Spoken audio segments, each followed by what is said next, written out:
Oi, oi, oi, it's Mez's Sunday lunch. The holiday bumper. That was more enthusiastic. I cut you off too soon there. Last month, I'll give you better marks this month for enthusiasm on the opening there, Mez. Oh, that's because we're waiting for the fucking jingle, mate. And I was like, well, I'm going to have to come in with a bit of enthusiasm. Yeah, so, right, again, we record this a few days in advance. Apparently there's going to be a jingle this time round. It's not ready yet. I promised a jingle last time, and I promised Yorkshire puddings and everything. So I've had a word with my brother, and I said, if he ain't getting it for me, then I'm going to go to Stu. And drummers are way more reliable, and he'll probably do me one for, Monday morning, as it is a Sunday night. Do you not think he might be a bit pissed off of being second choice, Mez? He might refuse. Well, that's the thing, but he always does all that kind of stuff. And I wanted to sort of like, come on, Mick, you should do a jingle. Because he's always playing around. Whenever we're on tour and stuff, he's in the van playing on his laptop, making like all these weird little things on his thing that we never ever use for anything because, they're only jingle worthy. So why ain't he just knocking us out a jingle? That's what maybe the issue is he's waiting for his show. He's like, Mez, I'm not giving you a jingle. I'm waiting for them to come asking me. I think that's the thing. I think he wants to be in this room with me. And I'm like, at the moment, because there's only one mic, we can't really do that because we're just going to talk over each other. And I already talk over you. So, Right. Okay. So there should have been a jingle, but just in case there wasn't, should we kick off with a track so that there's at least some music to drown out our horrendous voices? What have you got for us, Mez? Well, as it's a holiday special, I thought, what way to start a beautiful podcast with Girls and Boys by Blur.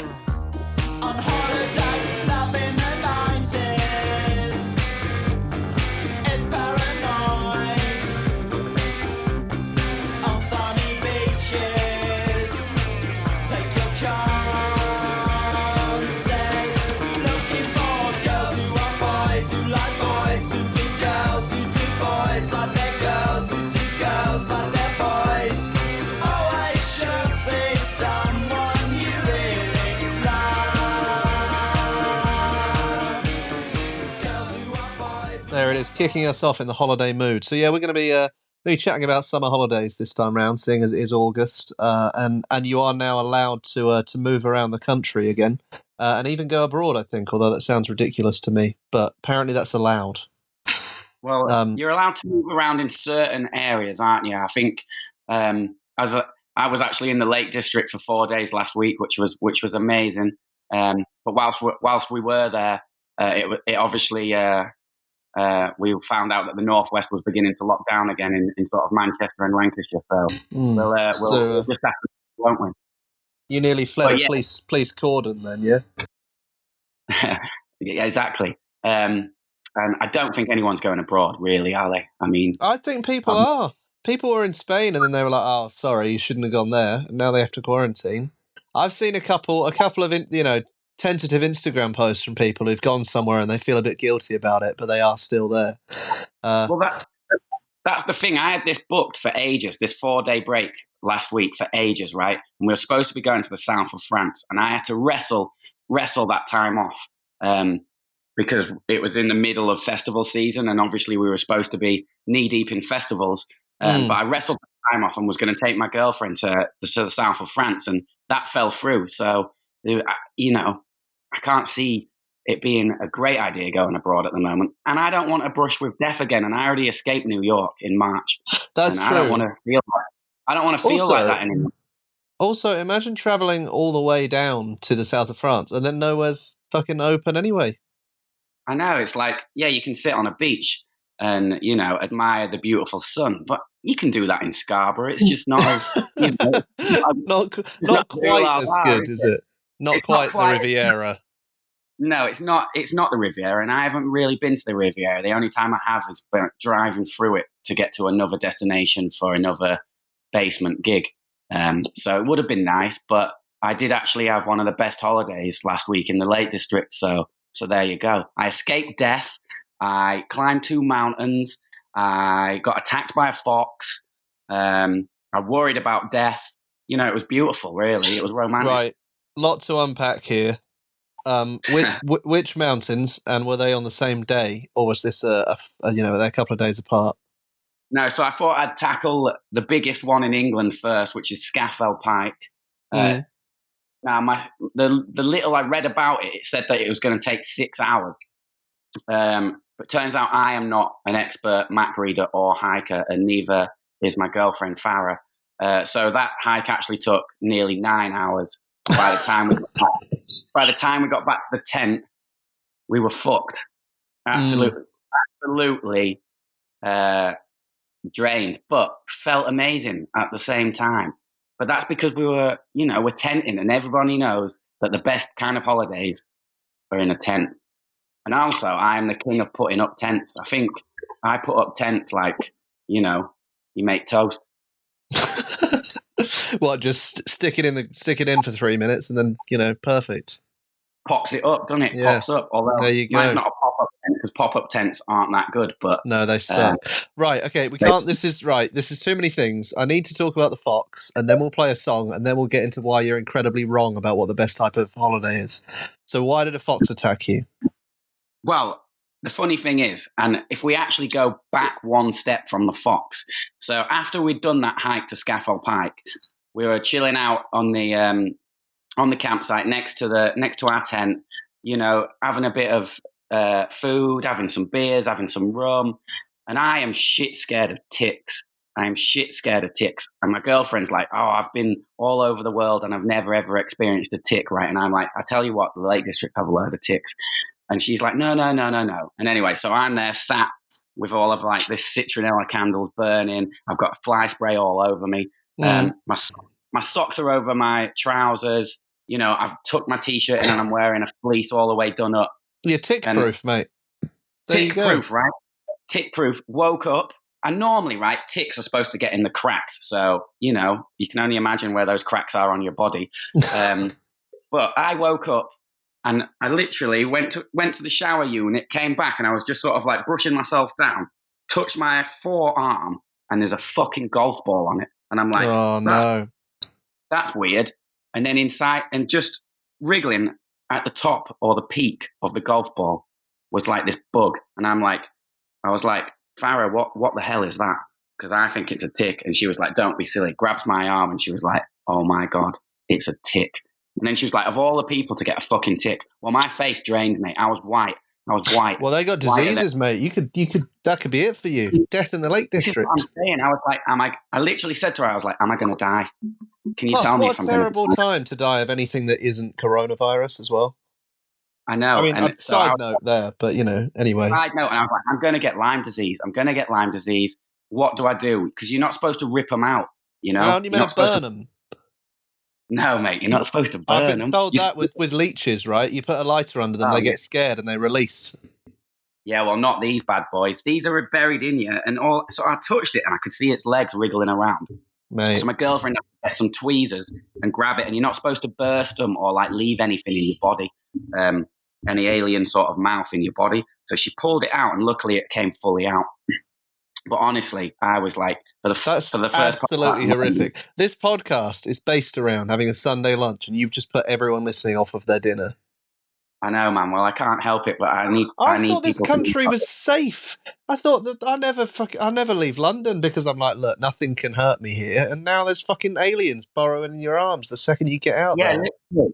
Honestly, I was like, and she was like, of all the people to get a tick, it would be you. Because I'm like, there's ticks here, there could be a tick here. Is this a tick? No, it's not. It's a fucking fly. Well, I woke up with a tick in my arm. That's awful. Mate, it was awful. You said this was a great 4 days. That sounds traumatic. No, right. This was a great 4 days. And I kind of like got over it. So once it was out, we poured rum on my arm and like all that kind of stuff that you're probably supposed to do. And then I went about my day. I went wild swimming that day. It was freezing. I lost my balls. But it was great. And then that night, got into bed, falling asleep, get nudged. Farah's nudging me, and she's like, "There's something in the tent. There's something in the tent." And I'm like, "Don't be daft." How big's the tent? How big's the tent? You got separate compartments. It's just a 3-person tent. So like, There's a sleeping bit where we were, and then there's like I guess like what you'd call like, I don't know what you call it, but like a pantry where you put your food and shit. But like obviously, so the sleeping bit, but you're covered as well, aren't you? You've got an outer, and this fucking thing ran round the outer and hit me in the head. And I'm like, what the fuck is that? I was like, there's nothing in the tent. There can't be anything in the tent. I was like, if there is, it's a bird or a rat. Like, nothing really special. Anyway, it's massive. And I'm like, what is that? So I start making these noises, but I don't know really how to get rid of what it was. So I was just like, rah, rah, sounded a bit. And then I open up the porch and a fucking fox is looking at me. And it sees me, obviously gets scared because, my presence is quite scary. And it just flew out. Well, I think in your defense, I think foxes are scared of most people. I don't think it's just you. Well, yeah. But this guy was in the room. He was there. He was getting on me. He must have been confused, mate. He must have not had a fucking clue what was going on. He's probably gone in there. He's probably gone in there to get away from the ticks. He's like, there's ticks out here. I'm going in that tent. Well, exactly. But I think he was licking the rum bottle because the cap was slightly off. I think he was on the rum. Well, or the wine. Fair play. Or something. Or maybe. Right, that's a lot. But he ran off, and then after that, didn't really. So yeah, I escaped. Well, I think I've escaped death, but I'm waiting to see if my arm swells up. And then I got attacked by a fox, and then a couple of days later, I nearly fell off a ridge. But other than that, it was ace. It's only 4 days. This is so much trauma for 4 days. Jesus Christ! I know.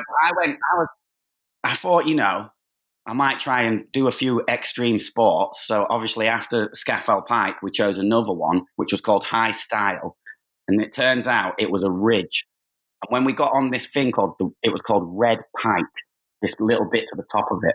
And it looked all right. And there was a fake summit and we had to go on our stomachs. And all I could see was like either side of me. And there was people with helmets and ropes. I didn't have a helmet or a rope. And I had to just, on my belly, climb to the very, very tip of it and then go over the ridge. I was shitting myself because I actually have vertigo. Yeah, that sounds awful. It doesn't sound like Lake District to me. I'm thinking like, oh, how relaxing, and you're out here fucking. No, none of that, mate. None of that. No, but it is beautiful. It's like there's lakes, there's mountains. It is really beautiful, and I can't underplay. It was an amazing experience, but I just felt like I'd beaten death a few times. But then I think that is when your holidays are the best. When you beat death on holiday, that's a holiday. I guess, yeah, that's true. You come back and you think to yourself, I did it. I survived. The tick, exactly. The ridge, the fox. 100%. Right. That's a lot of trauma for us to process. Let's have another song and we can calm down. Okay, so keeping in the holiday spirit, this is God is a DJ by Faithless.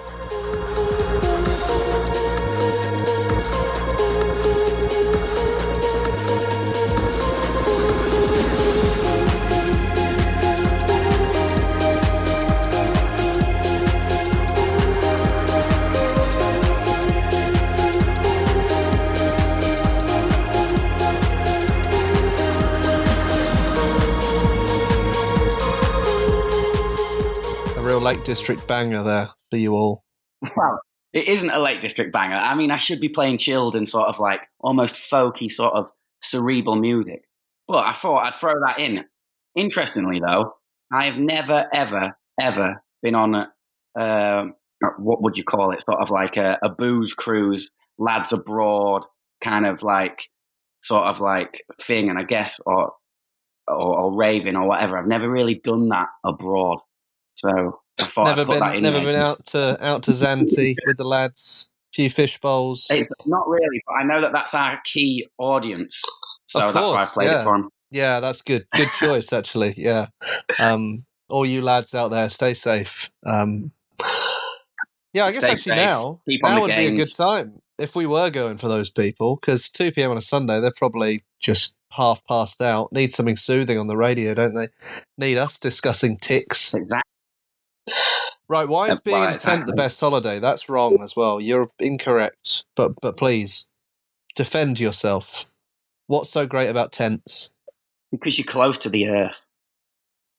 You're close to the centre of the earth. Think about it. You're lying, uncomfortable, probably going to wake up with cramps and back pain, but you're close to the center of the earth, aren't you?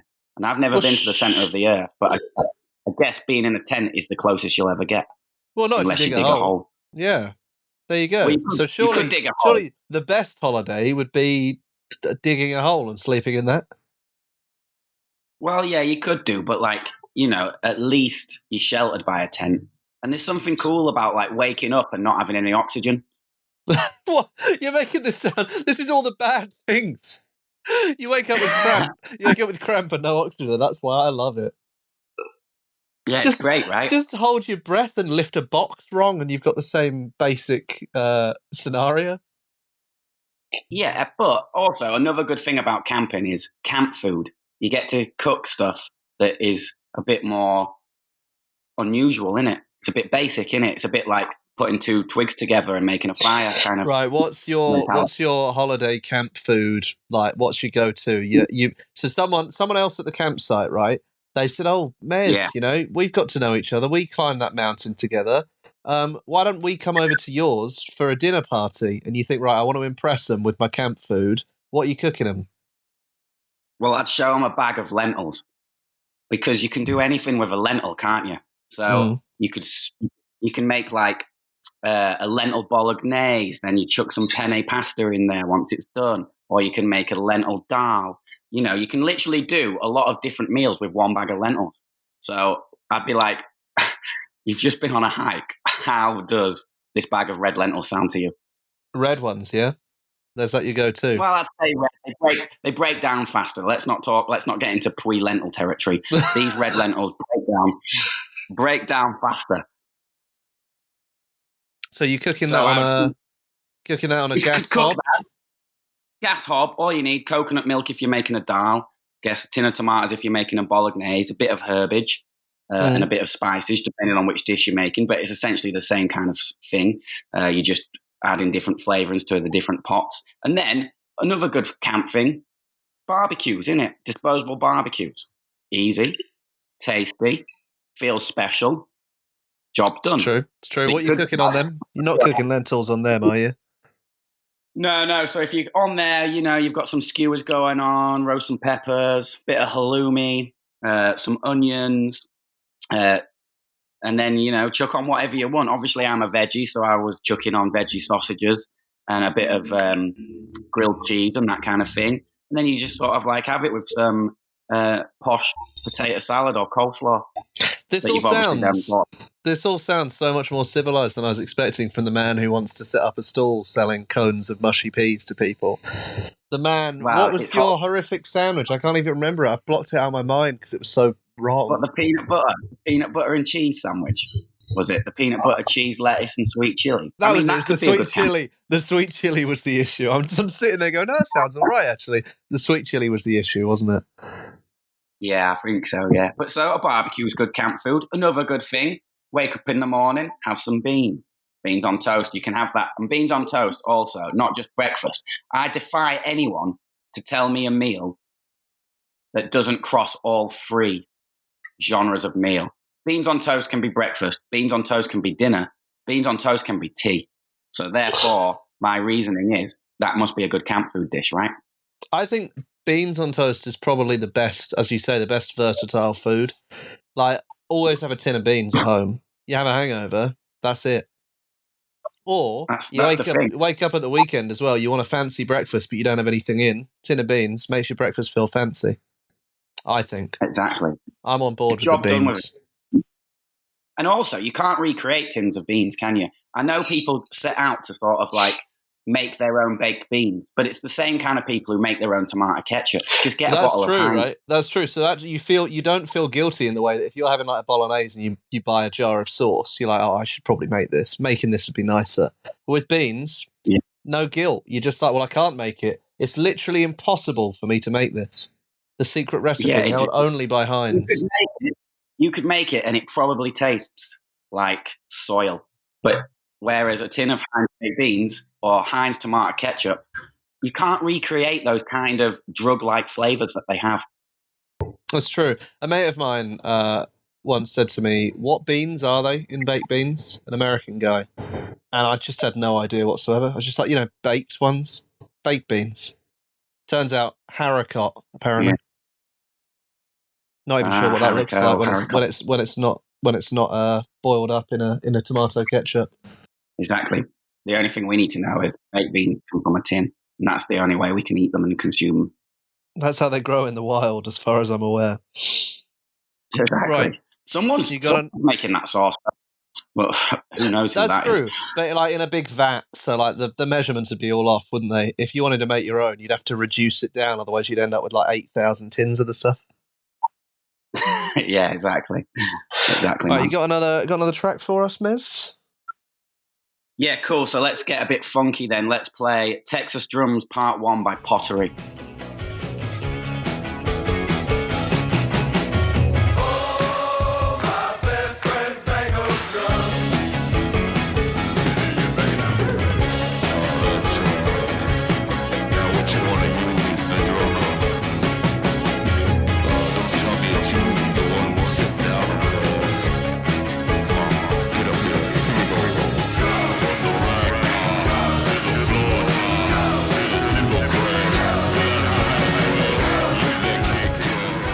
Again, these holiday tunes are really these are all very different holidays we're having.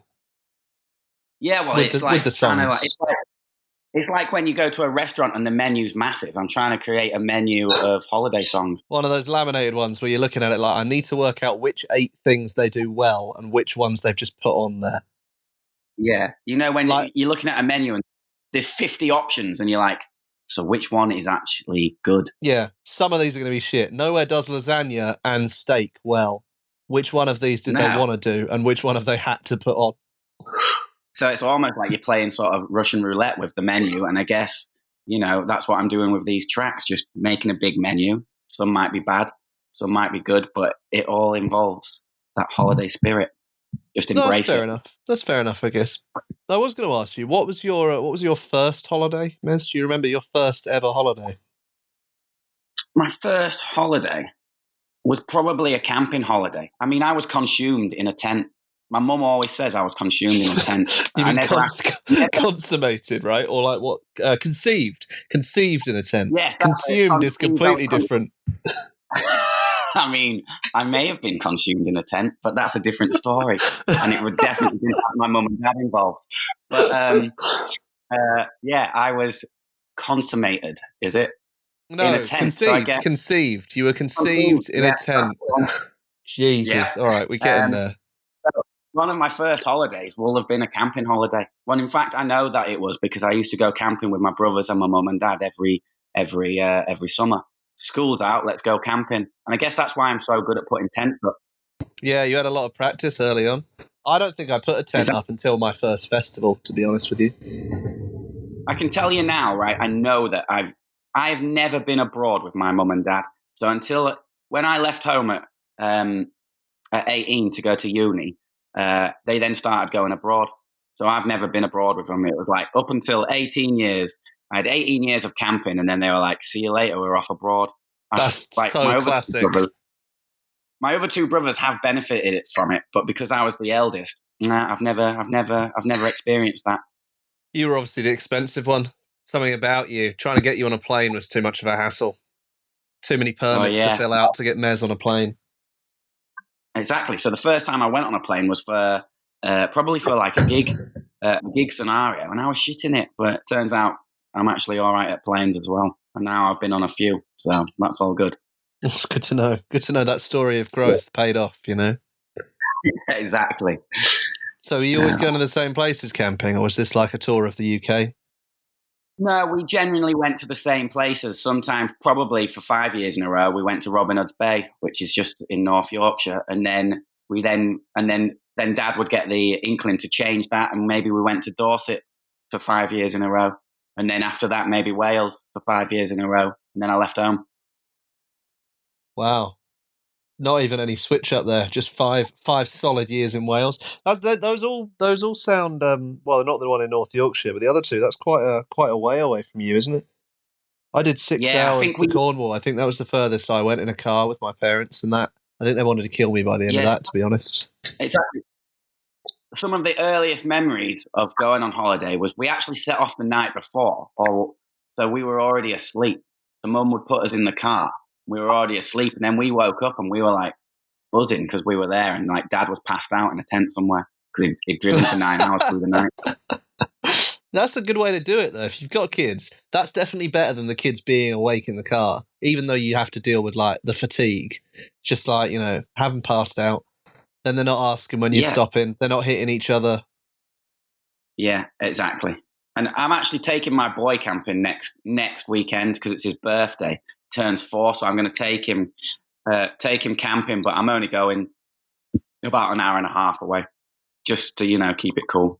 I'm going to introduce him to the tenting world. Oh yeah, they'll love it. Kids love anything as long as you get them early enough. Tell them it's good, they'll love it. That's why you love camping so much, even though it's definitely shit. Well, what do you prefer? Well, I just never really. My first holiday we always went to like a caravan park, like static caravan thing.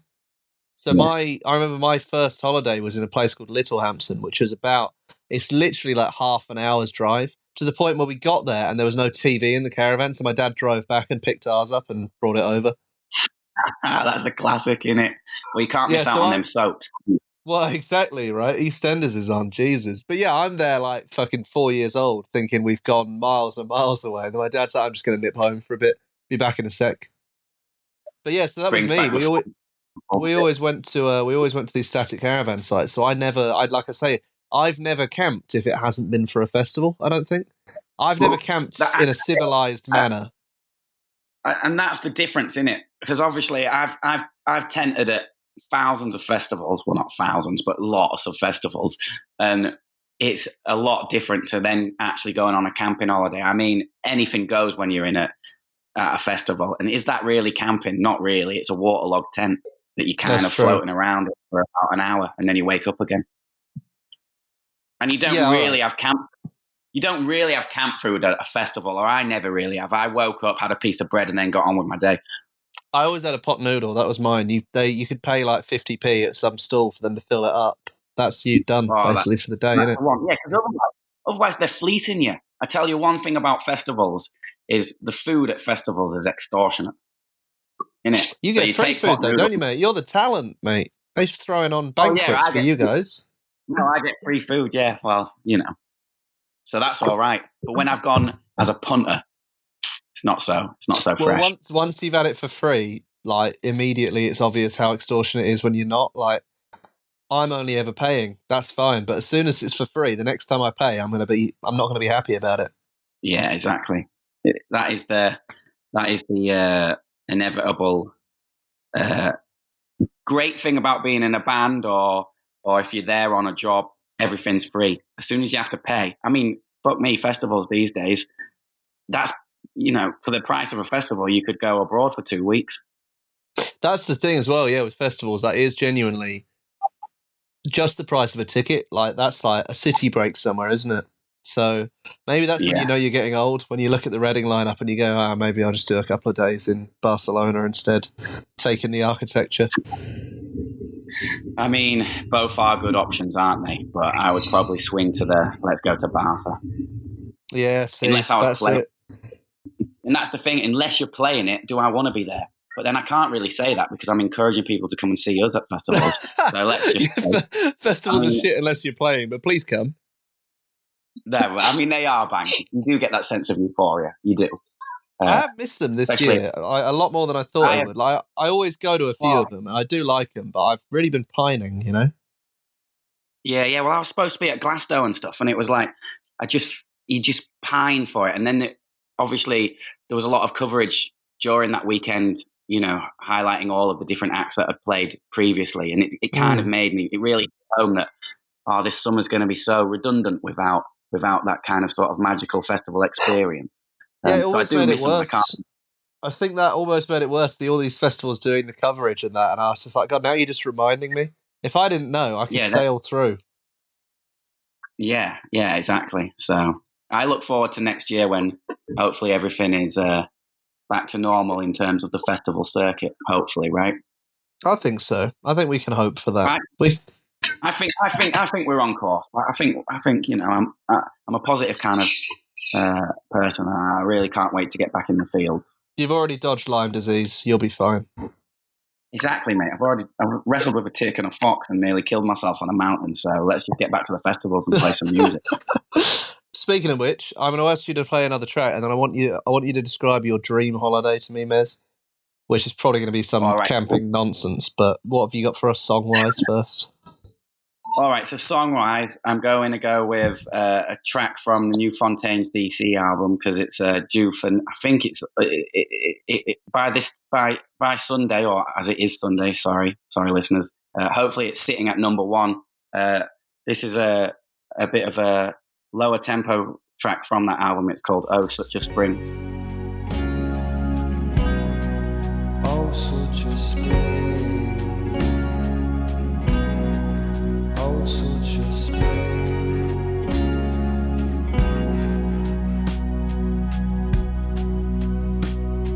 The noise of the town, the salt in the air, it plays all around, but I no longer care, and I wish I could go back to spring again. Yeah, that's definitely not one for the Ibiza lads, is it? No. Well, you know, we're bringing it back round. As I say, it's a menu. I'm impressed. Yeah. I shouldn't have doubted you. It really is a smorgasbord of options this month. So, Mez, someone sat you down. They said you've got Lyme disease from the tick. You've got a week to live. You got a chance to go on your dream holiday before then. Where are you going? What are you doing? Well, I think so. Obviously, I have infused about camping, but a dream holiday isn't just 4 days camping. A dream holiday is 2 weeks, like experiencing a country. So I would love to, go anywhere where it was warm and sort of do a lot of hiking. So I'd love to go to Africa, like Tanzania, and hike around there and just sort of like embrace everything. I'd love to sort of do a road trip in America, but fuck, am I going to America at the moment? I'd love to do a road trip in Australia, and I'd also like to do a hiking holiday in Ireland, which sort of takes you all the way down to the bottom near Cork, and that is a tent in one, and it takes about 7 to 10 days, and you sort of like wild camping all the way until you get to sort of like the ocean at the bottom and sort of look across to see if you can see America, which you can't. But something well, if romantic you try really about hard. it. Well, yeah, maybe. So yeah, those would be my dream kind of ways. 2-week breaks. I'd really want to go somewhere warm. You got to pick one of these. I'm not having this. You can't have this. You can't have the menu for it. You got to pick one. What's your dream holiday? What's the one, mate? Don't worry, I'm not going to give it to you at the end, so you don't have to worry about it. Oh, a dream holiday. 2 weeks in Tanzania. Hiking. So not camping, in case they got worse than ticks in Tanzania. Hiking, beaching, something different. Or 2 weeks in New Zealand. Or 2 weeks in Canada. But I can only choose one, and I can't give you a menu. But, obviously you can tell I'm keen to do a few things. Yeah, so Tanzania is the one, though. That's what you've gone for? I think so, yeah. Or Cuba. Yeah, that'd be a good Cuba one. Oh, actually, let me change. Hawaii. Why so basically, you just want a fortnight. You have no preference on country. Fuck, I've just remembered. It needs to be Hawaii. Scratch anything that I've said. Erase it from the tape. Hawaii. Keanu Reeves is half Hawaiian. I want to go to Hawaii. I want to island hop around Hawaii, sit on a beach, surf, get them flowers. Surf? You any good? Well, I went paddleboarding in the lakes, so at least I can stand up on. That's the same, yeah. I went paddleboarding on still water. I'm pretty sure it's the same as surfing through massive. Did you waves. Stand up? Was that the? I stood up. I started on my knees and then. I've only ever done it in the sea, and I've been on my knees, but I've never been able to stand without falling headfirst into the salty brine. Well, yeah, I started on my knees and then I worked my way up to standing up. And what I actually found once I got my balance standing up, it was you could go a bit faster. But I was on still water, so I imagine if I stood up on the ocean, as it were, I would probably be falling off a lot more than I did last week. But you've got a couple of weeks, so you got time to get your sea legs, haven't you, in your dream holiday? That's what I mean. So Hawaii, there we go. I'm sorry about all of the others. I am sorry about the 2 weeks in Cuba because that did sound good. And maybe rum drinking in Cuba, maybe some dancing in Cuba. But Hawaii, I forgot about Hawaii. You always do. And then it's like, bing, Hawaii. Yeah, there you go. Unfortunately, I did actually have some vouchers for you for Tanzania, but I shredded them as soon as you said Hawaii, so you can't go now, I'm afraid. Yeah, sorry. We didn't have any for Hawaii because we forgot about it. Everyone always does. So, wish I could help, but there you go. All right, you got another track for us while you cry about Hawaii? All right, mate. So let's get that dance feel going again. This is Go by the Chemical Brothers. Similar to the jack who stole to the depths in your web, so you take explosive, so get it out. Send your body to flight. Everybody got a target tonight. Everybody come along for the ride. All you studs and your duds and your ladies is fly. Grip the moment like you're gripping the earth. Feel a weight and you're feeling the girth. Now you get it, now you're feeling your worth. Fitness how you used to make when everything used to hurt. It goes, oh, no time to rest. Just do your best. What you hear is not a test. God, this really is a roller coaster, mate. This you've really done well in the pacing. Yeah, no, I think I have actually. I might be proud of this menu. But, how did it take you a while to put together the Mez's really, audio menu? I just sort of like looked around and I was like, let's like you say, let's do a plethora of scratch and sniff music, and that's what I've done. Right, I kind of want the flip side actually to maybe not the dreamer, but do you remember the worst holiday you've ever been on? You ever been on a holiday that's just been like fully grim, like worse than staying at home? I think I can remember one holiday. I think it was Wales, and we got there, and it pissed it down, and I mean fucking pissed it down. Like this was like fucking, I've never seen raindrops this big. And 3 days in, those raindrops had hammered our tent. And all I remember was sort of like being packed into a car and then waking up 4 days later back in my house. So everything was ruined and we were flooded out. So that's that pretty wasn't grim. A good one. No, that's pretty grim. Yeah, that was grim. And it's not really a holiday, but last year we were playing a festival in Switzerland, and it was so hot that it was an amazing festival. We actually filled in for Fontaines, DC, and it was an amazing event, beautiful festival. And we were due to fly to France the next day to play another festival, but the weather was so hot that they couldn't get the aeroplanes off the tarmac because it was just too dangerous. So we ended up grounded in Geneva Airport. Geneva Airport? Yeah, that's in Switzerland. That counts. Yeah. We got grounded there for 3 days, and it was fucking roasting. And being grounded in an airport is horrible. So that was pretty grim. That is grim. So those are your picks. The kind of extremes of weather there as well. Yeah, well, but when we were flying there, I actually nearly died, which is carrying on with the theme. But yeah, this happens a lot. Lightning was so close to the plane, it turned around and landed on the border of Switzerland, and then we were by that point 60 minutes away from stage time, and we had to get an Uber to the festival, which cost us nearly $1,000 in UK money. I know that. Jesus and then we Christ. And then we had to. So it was a holiday. We were shitting money for no reason. I think we did get it back on insurance. Oh, that's bad. Oh, mate, that's like. To be fair, though, honestly, right. So you get it back on insurance, right? So you're all right, and that Uber driver, he's had a fucking great day, hasn't he? He or she? Oh, he was loving it. Dropped us off on the border, and then the festival picked us up. But it was. I can remember because we'd done the flights late because we were filling in for Fontaines. We were all set, and the guy next to me, and I could see the lightning, and it was one of those guys that it's like, oh, he's going to say something that's going to just like make me feel a bit sick. And he was like, "Whoa, that was close. Did you hear about the plane last week that went down because it got hit?" And this was when it was Why? like Why are fucking you fully. saying that? That's awful. That's it, Why is mate. he saying that to me? Why is he saying that to me when the lights are blacked out and like the driver's like, we might have to do a U-turn, and I'm seeing lightning bolts like fucking Zeus is on us. Do you know what I mean? Yeah, that's not good. That's not So ideal. that Not wasn't a ideal good one. flying companion, that bloke.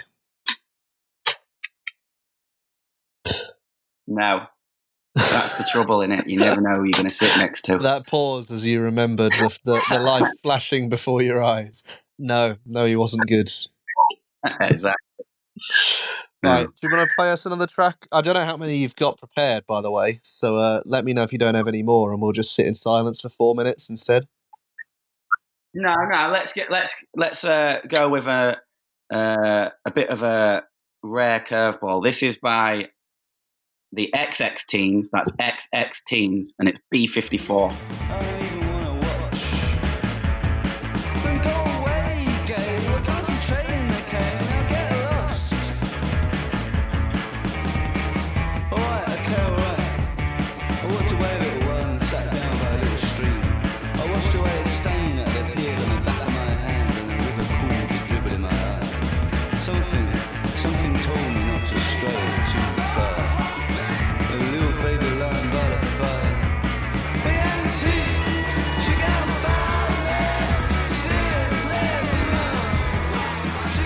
Why'd you go with that one? Don't know, but I like it. I like that album. I haven't heard that one before. Normally they're delightfully obscure, but not so that I haven't heard them. Or maybe I've just got a blank spot there. Yeah, they just did one album, and it was like, I can remember it was when I first started sort of like gigging on the gigging circuit, and I just got into the album. And for me, it just reminds me of traveling. So I thought, you travel when you're on holiday, so I'll bang on B-54 by XX Teens to continue this menu of lights.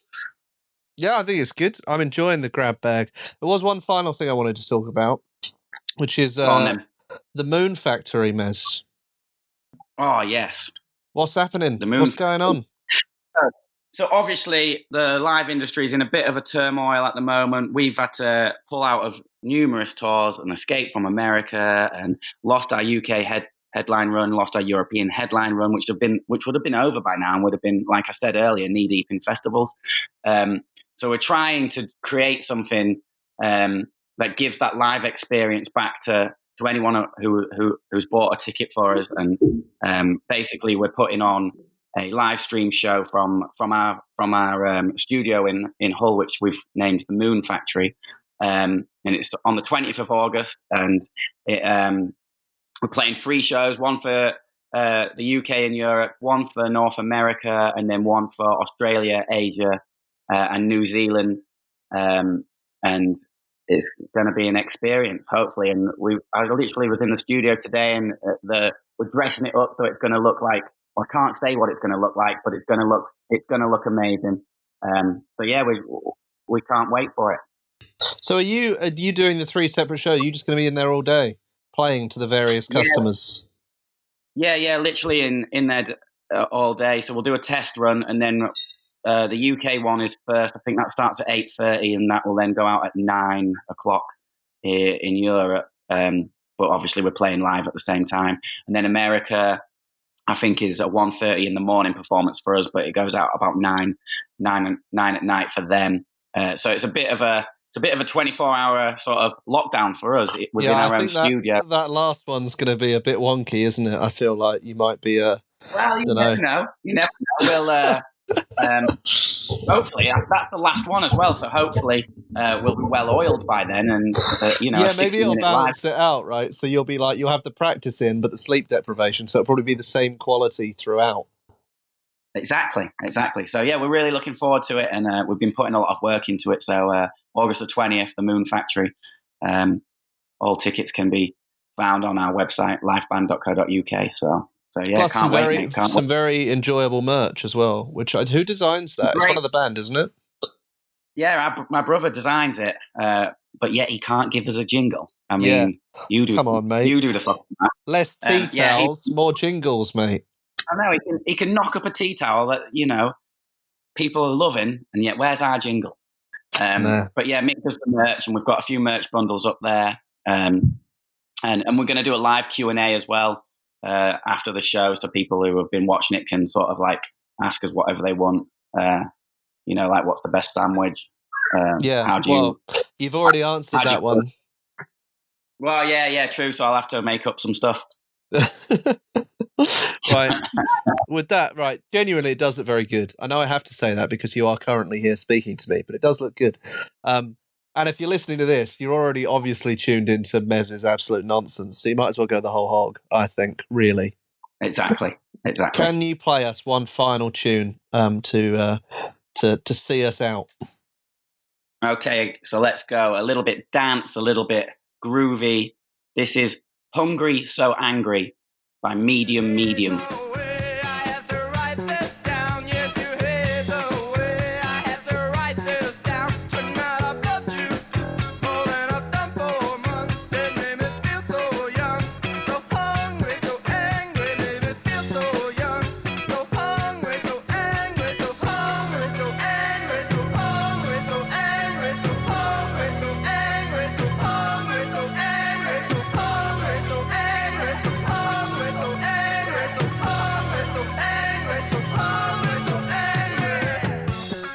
There you go. That's all we got time for. This is second Sunday of the month every month, I think. That could be wrong. I haven't checked. But yeah, thanks for listening. You're right, mate, you're right. Yeah, thanks for listening, everyone. Episode 3, Mez. So we've got further than we ever could have dreamed possible. So yeah, we'll see you again next month. Yes, exactly.